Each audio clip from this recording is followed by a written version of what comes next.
আগামী এই আগস্ট মাসে তাদের শ্রমিকদের চা শ্রমিকদের তাদের সর্বনিম্ন মজুরিটা আবার পুনর্নির্ধারণ করা হবে।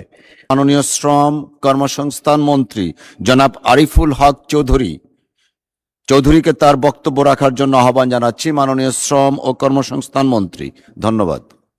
মাননীয় স্পিকার, আপনাকে ধন্যবাদ। সরকার চা শিল্পের টেকসই উন্নয়নের পাশাপাশি চা শ্রমিকদের ন্যায্য অধিকার, নিরাপদ কর্মপরিবেশ এবং সার্বিক জীবনমান উন্নয়নে সর্বোচ্চ গুরুত্ব দিয়ে কাজ করছে। এ লক্ষ্যে বাংলাদেশ শ্রম আইন 2006 অনুযায়ী নির্ধারিত সময়ে অন্তর অন্তর চা সেক্টরের সংশ্লিষ্ট মালিক ও শ্রমিক প্রতিনিধির সমন্বয়ে গঠিত মজুরি বোর্ডের মাধ্যমে চা শ্রমিকদের ন্যূনতম মজুরি পর্যালোচনা ও পুনর্নির্ধারণ করা হয় এবং এই প্রক্রিয়া ভবিষ্যতেও অব্যাহত থাকবে। শ্রম আইনের 141 ধারা অনুযায়ী বেশ কিছু বিষয়ে বিবেচনা করে মজুরি পুনর্নির্ধারণ করা হয়। মজুরি নির্ধারণের ক্ষেত্রে মূল্যস্ফীতি, মালিকদের ব্যবসায়িক সক্ষমতা, উৎপাদন খরচ, শ্রমিকদের জীবনমান সহ বিভিন্ন বিষয়ে বিবেচনায় রাখা হয়।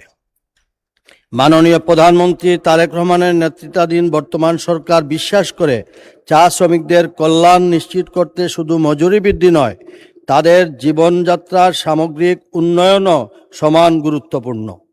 সে লক্ষ্যে উন্নত আবাসন, নিরাপদ সুপেয় পানি, মানসম্মত স্বাস্থ্যসেবা, শিশুদের শিক্ষা, দক্ষতা উন্নয়ন এবং সামাজিক নিরাপত্তা সুবিধা সম্প্রসারণে সরকার ধারাবাহিকভাবে কাজ করে যাচ্ছে।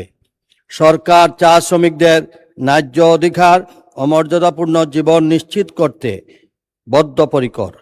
মাননীয় সংসদ সদস্যের উত্থাপিত প্রস্তাবে প্রতিফলিত জনস্বার্থ ও শ্রমিক কল্যাণ বিষয়গুলো সর্বোচ্চ গুরুত্বের সঙ্গে বিবেচনা করা হবে এবং বাস্তবসম্মত পদক্ষেপ গ্রহণ অব্যাহত থাকবে।